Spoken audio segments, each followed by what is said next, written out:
Hi everyone. So here we have the Carnival at the End of the World Tarot, which I backed on Kickstarter. I believe it is currently available on their website with the deck and the book sold separately. I'll put the link down below. This is something that I have really loved the look of and the feel of and the tone of from the get-go. The Carnival at the End of the World. I often joke that I live at the end of the world. We're in New Zealand and we're way down close to the southern end of the world, South Pole. And also the sense of carnival and the way the book talked about us as travelers, and how I've often said to my family and friends that I've run away with the circus. You know, this life here, returning to New Zealand here, buying this little cottage up on the hill. I feel like this is me running away with the circus. And so combining with my sense of my tarot journey as a journey that I'm traveling with a bunch of people who I connect with as I travel, and they're all traveling as well. I often said that tarot is 78 topics of conversation, 78 stories. And then on top of that, there are often stories about the creator. There are often stories about how the creator sees the world.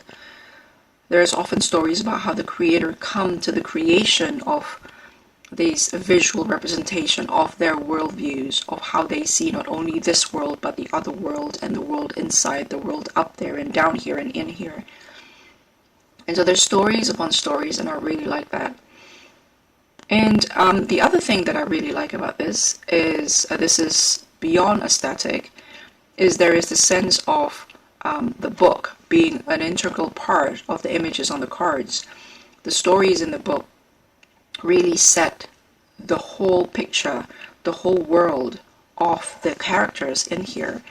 And the way the prose plays a part in propping up the images reminds me very much of the Ophidia Rosa, where the words, to me, or to readers who read like me, who often read stories rather than images. Sometimes I read images as well, but they're mainly with very simple, very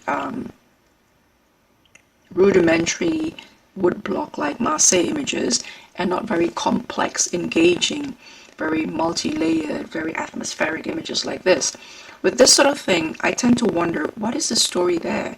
Who is this character? What are they doing? What are they dressed like that? Do they all know each other? Are they all traveling together? And this particular book really sets it up where all the characters become tied together in this common world, in this common story, even though each of them have their own stories. So I really quite like that. Those are the extra cards. So let's go to the nitty-gritty of the actual physicality and craft of the set. So the box is really, really good, because it is also, although it is a humble top box, this was made by Expert Playing Cards, I think, Expert Playing Cards Company, Playing Card Company, which is the same production company for The Pig and Other Worlds, and their box, if you remember, it's really nice. The cardstock's amazing, and so the box here is sturdy, it's matte, it's smooth, it's beautiful. It reminds me of a very well-made paperback book, the cover of very well-made paperback books, which make me feel quite regretful that this particular book has a rather flimsy, glossy book cover. But I do realize that sometimes the books are printed separately from the printer of the decks.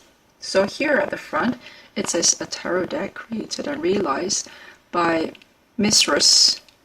That's like a combination of Miss and Mrs. So that's Mistress? I don't know. Is that S? Am I missing something? I don't know. Feel free to let me know if I'm missing something here. Orlovsky and Falk of the troupe Fledermaus. And then it says here Khan and Selznick, made in Taiwan for Expert Playing Card Company. So Expert Playing Card Company with Pig and Other World, it says New York. So I'm not quite sure whether these guys are based in New York and the cards are made in Taiwan, or whether they were made in New York and now they're made in Taiwan. I have no idea. So here it says, Madame Lulu presents the carnival at the end of the world from her Book of Fate, and that's something else I like. Consistent with the feeling that I have that the stories in the book, or the write-up, or the proses in the book, is not only a prop to the images, but in a way central and integral to the images if you read these images as stories, because the book set up this world for these characters. The book situated the characters in a world which otherwise we have to create for ourselves. It says here, from her Book of Fate. So Madame Lulu present the carnival from her Book of Fate. So even in the title, it is very clear, at least to me, whether this is the intention of the creator or not, I don't know, that this is from this. And so therefore, this is the starting point, really, whatever the book is saying here.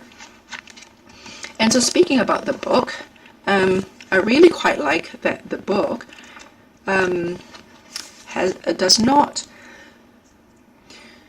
reproduce the images either in color or in black and white, because reproducing the images in black and white often feel it cheapens the images, because we look at the cards, we like the cardstock, the colors, and then we have to go to to the book, and we feel like we're looking at downgraded images of what we're working with, of the images that we're actually working with.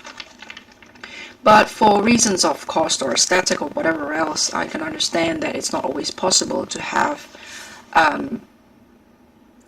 colored reproductions in books. Now, having said that though, in fact, I actually think that this gives an atmospheric feel to the book, which I really, really like, that will not be achievable through the reproduction of the images as is on cards in full color. So you can imagine, for example, if this one here sits somewhere, I don't know, if this one here, say, it just won't be as atmospheric. So like this one here, for example, if that sits like that, it's kind of almost boring. Like that would be a beautiful book, a beautiful standard book, but look at this. That's very atmospheric, it's very moody, and I really, really quite like that.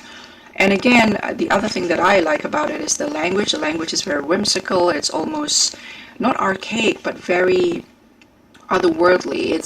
It reminds me of the English words that is often used, peppered all over here. It reminds me of those I often read in old books or fairy tale books from from a long time ago. And I really, really like that. And so that's what I like. What I don't like about the book is obviously the glossy cover there, but that's not really a big deal. And what I don't like about the cards, before we go through the cards, and let's quickly have a look at the extra images here. 1, 2, 3, 4, 5, 6. Now, unless I'm missing a card, 1, 2, 3, 4, 5, 6. So you have Madame Lulu, who is the character that is the author of this book. The book is actually authored by Sarah Faulkner, Madame Lulu.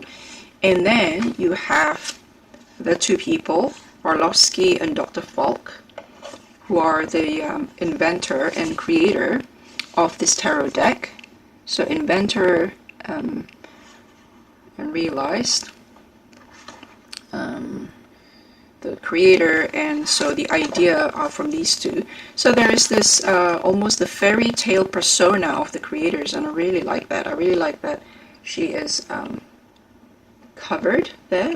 Hold on a second, let me turn the light on after this. But then you have this fire, water, and air, and you're missing the earth. Now, unless I'm missing a card, potentially they only have room for 6 extra cards, and if you want to put the main actors here, 3 of them, then I suppose you're only left with 3 others to put whatever you want in. So maybe that's the reason, I don't know. But if I have missed a card, please feel free to give me a shout. I'll just turn the light on a little bit. So that's the 4 extra cards. So, oh, cardstock. Before I go into what I don't like, let's go through what I like. The cardstock, look at this. So that's really, really smooth against each other. I call that deck really liquid. And so it's like, it slides against each other. It's really slippery. So that's a plus or a minus depending on how you shuffle and how the size of your hands and finger in relation to the deck. And in terms of riffle shuffling, I think it is as good and as delicious as Pagan Otherworld, although the cards do not bounce back as fast as the Pagan Otherworld. I'm a very bad riffle shuffler, so when I can shuffle like that instead of in clumps, that's actually a really good sign that the core of the deck is made sturdy enough. And so that's relatively straight, even though there's a little bit of minute bowing there. And so Pagan Otherworlds, from my memory, did not bow at all afterwards. So something else that I like is that the white is not really white, it's off-white, and they're not uniform. So if you look at the shades there of the cream against each other, some are darker and lighter than the others, and I really like that because it makes it feel organic. So you see here these two, and it feels like perhaps that's how they were done. They were washed, they were paper washed with a very light colored watercolor. And like, if you are familiar with watercolor, they often do not have uniform shades, and that's what makes them charming. So a bit like the back here, as you can see here, the deck continue to slip away from each other. That's how slippery they are, the cards against each other. So you see here, the color is quite, they're not solid, but they have this watery gradation to it, and it's really quite charming. And so what I don't like is that the majors, for example, are not numbered, and the minors are not titled, except for the court cards. I can understand what they're going for. They're going for clean, crisp, storybook quality to it. So you can see the majors are not numbered, and the minors, except for the court cards, are not titled. And so you have to be very familiar with the items which represents a suit. For example, here for wands or baton or staves or fire, you have this stick on fire, this branch on fire. And so you say, okay, there's a stick there, sticks everywhere, wooden branches, sticks everywhere, it must be the wands. This image really freaks me out. I hate that image because I saw that movie Wicker Man when I was really, really young, and I caught sight of the face of the actor who acted horror very well, and then the camera zoomed out, and I even as a child, I knew the implication that the guy was being burned alive by what I thought was his friends. So there's double whammy for me. There was betrayal, and there was this horror of dying a painful, slow death. I hate that image. I don't know what the Burning Man is about. I don't know what the ritual is about. So I am ignorant of that culture, of that. I think it's is this a British pagan or European pagan?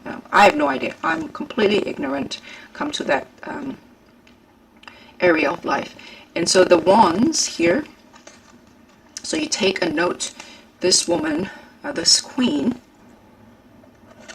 looks like a woman in Afghanistan under the Taliban wearing a blue burqa. So it's a little unsettling.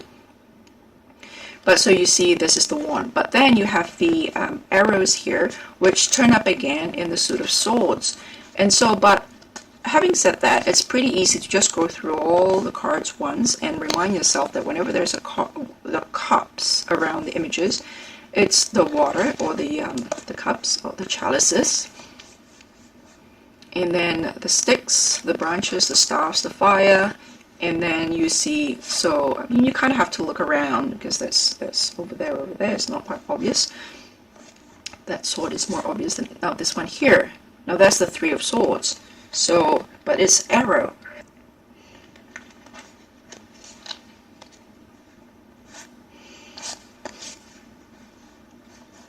So arrow again here, and so you say to yourself, sharp objects, arrow and swords are swords.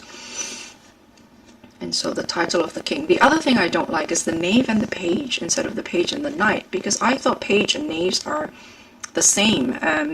One is probably older than the other, but they're both basically errand boys, and I can't remember which one's supposed to be a child and the other one's supposed to be like a young person. So I don't understand why this is called a knave instead of a knight, for example, because everything else is queen, king, and looking at the Three of Swords, it's very Rider-Waite-Smith. So yeah, I'm not quite sure why knave rather than knight. And I really like the bread, going back to what I like, the bread as pentacles, because for me, pentacle, even though I've been explained to me, it has been explained to me what a pentacle is, I have never seen a pentacle in real life. I don't know, it's not part of my life reality. So I find pentacle extremely hard to relate to. So I often imagine them to be coins, and of course in the older surviving tarot deck, they are indeed coins. And in decks like Crowley's, they're discs. So I'm not going to read out from the book, but I've read out for the Eight of Cups in another video. I'll link that video at the end of this video. The Minors has a prose write-up that is a little bit more advice. It has a tone of advice. The Majors have a bit more tone of a story. And I really like how the prose and the talk around the image, for example, this one here, talk about how you travel. Maybe I should read out from the book, this one here. And for now, I'll flip through this. Better to, you know, it's this kind of very storytelling tone to it all.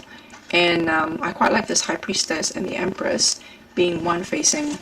As you can see, that the deck is really, look, it's just so slippery, which is good and bad. It just won't stay still though.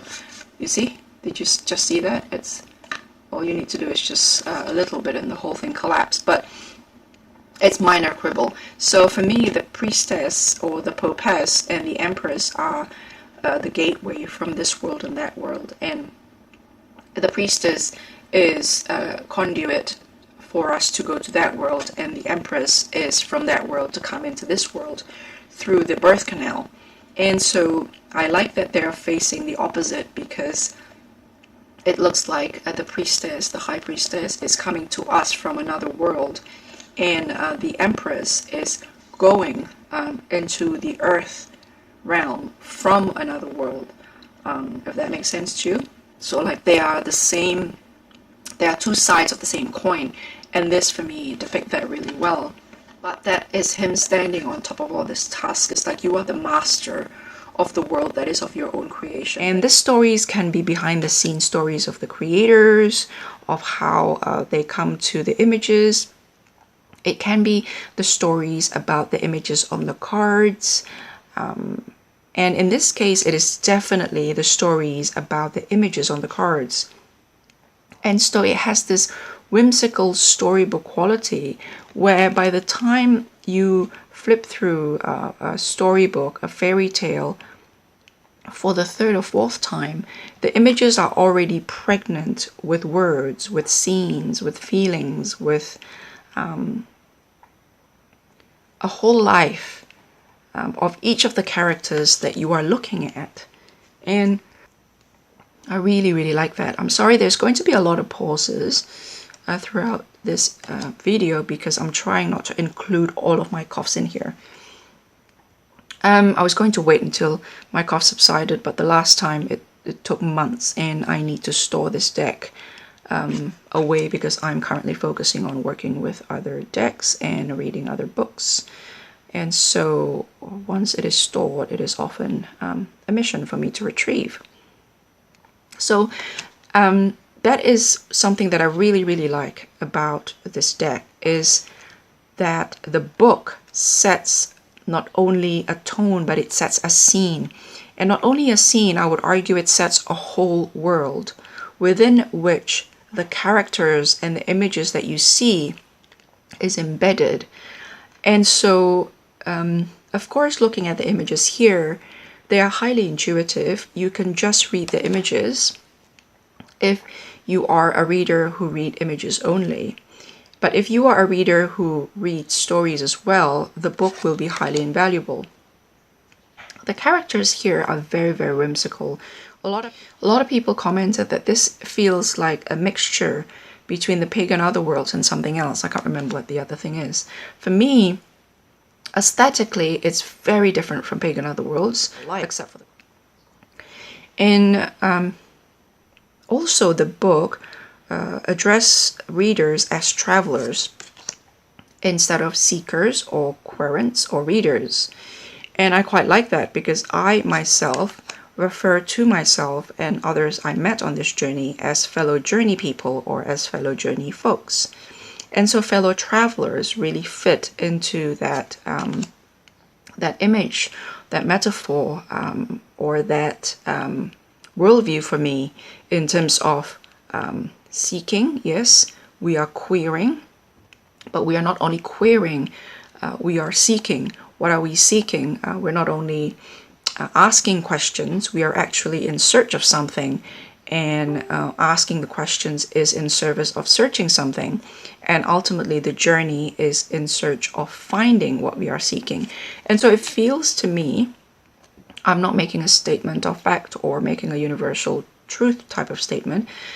I simply feel that talking about the journey, or talking about us as travelers, allow the incorporation of the journey itself as part of the equation of our activities with these images. We are not only asking questions, we are actually traveling together. And so there is a sense of a bigger picture there. The images are very much whimsy and quirky and a little bit a little bit unsettling in a sort of beautiful way. And I really do quite like that overlapping between unsettling and beautiful. Now, I would like to read out for you one or two from the book to give you an idea of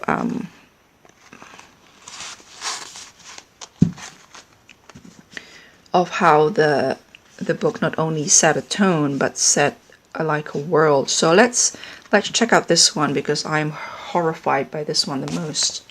The 10 of... And so the other thing you have to note is that there's no pages here in the book.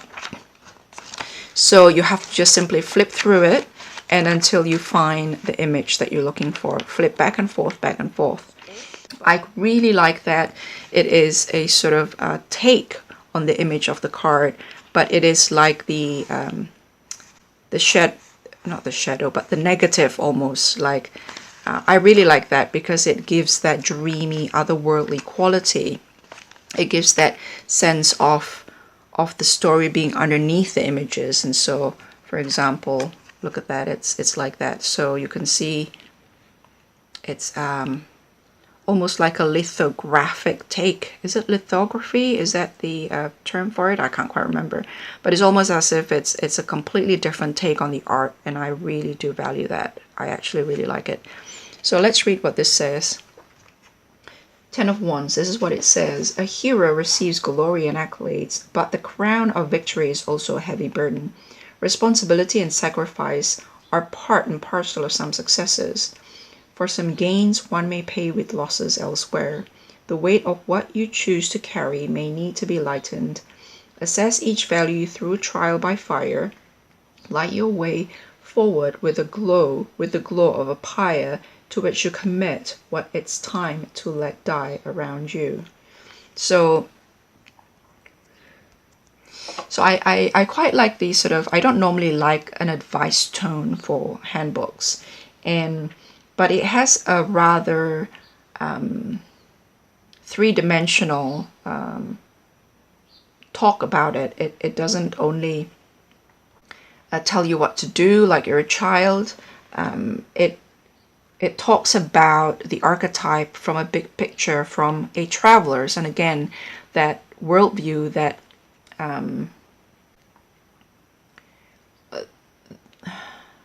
the position of big picture, it permeates this whole deck for me. But this is a macro. This is on a journey level, and so that's what it says there. And let's take a look at the full, or the opening of the book, just to give you. Let me see. So. I mean, the opening of the book, signed Madame Lulu, channeled by the medium Sarah Faulkner, actually address us as querent. So, dear querent, to ask a question is to start a journey. The Carnival at the End of the World is a book of fate, a traveler's gazetteer. Loose leaf and unbound, it is for you to shuffle and arrange the narrative. It is for you to play with the cards, the game of chance in which the unseen has a hand and thereby tells a story you may hear, with advice and messages for you, if only you quiet your own mind. The tarot, in its traditional uses, has been consulted to forecast the portions to be served on the plat du jour of disaster and fortune, to anticipate risk and to navigate life choices through backstage access to the players under the direction of the unseen.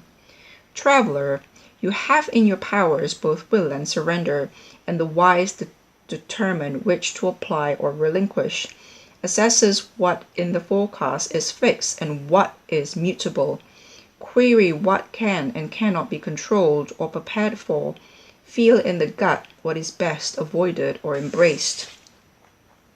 Another piece of advice for the traveler who would seek in these cards to define and foretell, especially on behalf of another. Keep in mind that the tarot, of which this book of fate is but one conveyance, is a time-tested, well-used method of transport. The traveler may already be in a possession of precious cargo from past journeys, historic meanings and interpretations which the traveler holds dear to heart, whether simply reliable indicators of causations and correlations pertaining to mundane events and personages, or elaborate configurations of correspondences and entanglements. Many who have come before us have ascribed to each tarot suit and each card, each number and each personage, a variety of typologies and attributes, celestials, rulers and domains, ciphers and hidden wisdoms. Let some such serve you well on this journey if they will, but endeavor also to consider, when deploying this oracle, the newfangled interpretation of dreams and nightmares presented here, ready-made especially for this, the I have no idea how to pronounce that word. The Anthropocene epoch, in whatever concatenation,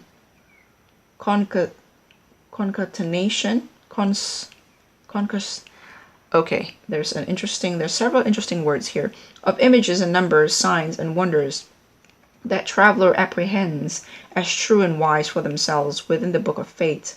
Above all else, take some time to behold and befriend the cards before arriving at your own personal decryptions. As you can see, I haven't rehearsed this. I simply have literally read this just now. It's the first time I've read it. Lastly, worry not if you don't wish to dabble in sortilege and oracular query to pursue a glimpse of what the future may have in store for you. You may also ruminate upon the cards one by one in a linear fashion and meditate upon the views from the Fool's Journey as one would read a Pilgrim's Progress. Or, just as seekers and wanderers once stowed painted icons and gilded relics in the pockets of their cloaks, the tarot can be a portable trove of mystifying talismanic images to accompany, inspire, and entertain you on your own peregrinations. May you enjoy the enjoyable, escape the escapable, endure the endurable. Bon voyage et bonne chance. Madame Lulu, channeled by the medium Sarah Faulkner. And then part 1, it says traveler. So it's sort of after saying dear querent or dear, what was it? Yeah, it started addressing us as traveler, which I quite like.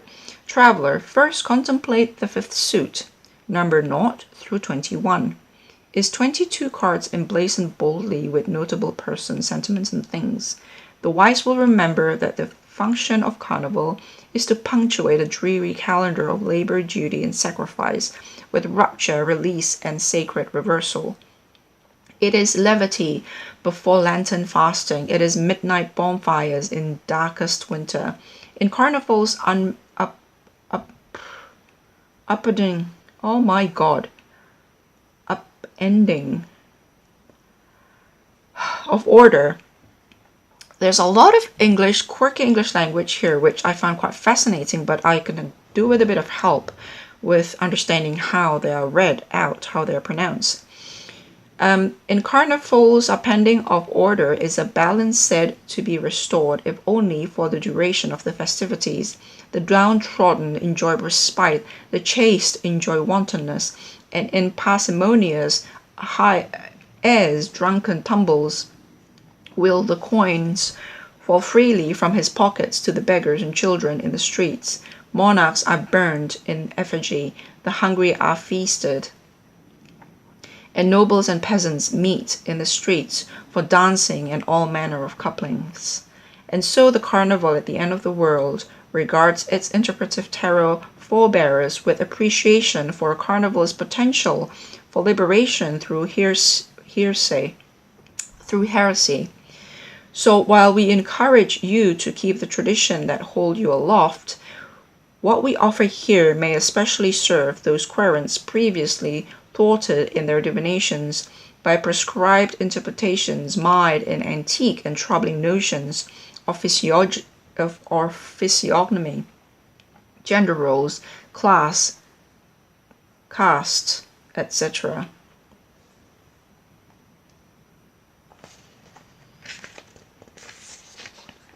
And as closing, I will read out for you the Fool here. The Fool is the harbinger of the season of precarity. His appearance signals a time for new and unexpected journeys and pilgrimages, escapes and escapades, diaspora and migrations. Travelers are advised to dress informally and pack lightly, the nimbler to amble through unknown territory, the swifter to flee from the authorities or rising floodwaters. The destination and your distance to it can only be accurately reckoned in your recounting, in hindsight, in the aftermath. Don't confuse the scale or manner of conveyance of your voyage with its importance of benefit. The Fool's reveries, sojourneys, and flights of fancy can establish important new trade routes, and where the body cannot go, sometimes can the mind. Don't worry if you forget your map, because the terrain is shifting rapidly and old landmarks may already be submerged or in piles of rubble. Better to have beginner's mind and beginner's luck, open eyes and a light heart, than to expect what you think you already know. Recognize this, traveler. It is your choice how much weight you insist upon frightening yourself with on the path, and this choice will determine whether your vagabondage will conjure you into a peregrine or a packass. Consider this: the throat flattermouse and their fellow so-called ruthless cosmopolitans, when on the lamb, can don the garb of the rustic bumpkin and escape notice of pursuers, but the aristocrat's finest coat cannot change its weight and warmth to suit ever-shifting climes. Do not grieve the loss of a comfortable home, with a light at the door to bid you welcome each evening. Instead, lay down to sleep wherever you are, when Polaris is bright high overhead in the night sky, as she is every night, everywhere, over one and all, and from a restful slumber all may enter on equal footing into the realm of dream time. Thus is the wisdom of the Fool.